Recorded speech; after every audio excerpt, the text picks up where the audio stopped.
Hello YouTube, this is Jay, and these are my new shrimp. I got these from a local hobbyist. These are blue velvet shrimp. I went to his place to pick them up. There is 15 inside here. You can see them darting around because they just got startled. There they are. They are a pretty high quality blue velvet shrimp. And if you don't know what blue velvet shrimp are, they are basically neocaridina species. They are the same species pretty much as cherry shrimp.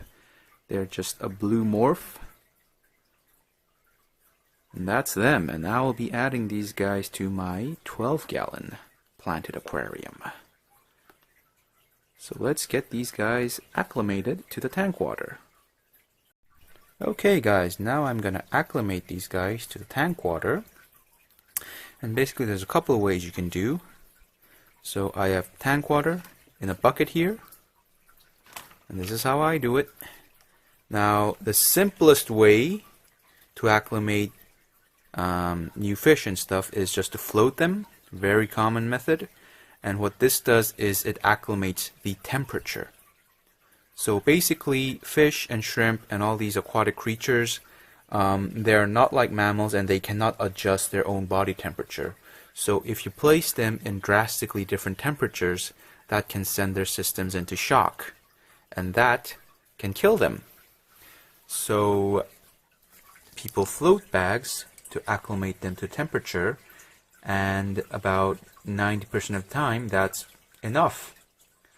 But the downside of doing just temperature acclimation is you don't get to adjust the water parameters as well. You don't get to adapt them to the different water parameters. And usually that's not a big problem because most fish can tolerate a pretty wide range of water parameters.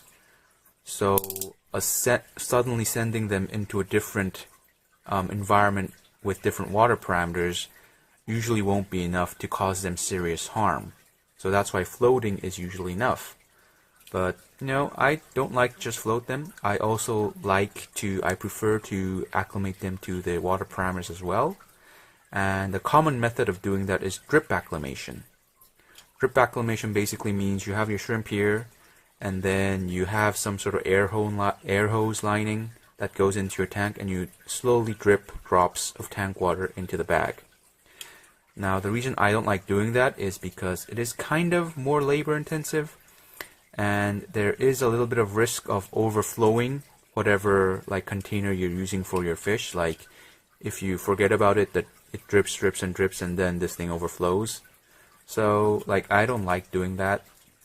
And I kind of do something in the middle here, is which I float the bags, and then I take a knife and I punch a small hole in the bag.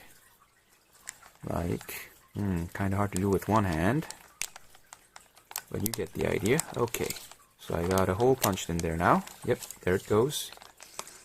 I don't want the hole to be really big, I just need it to be big enough to diffuse some water in between.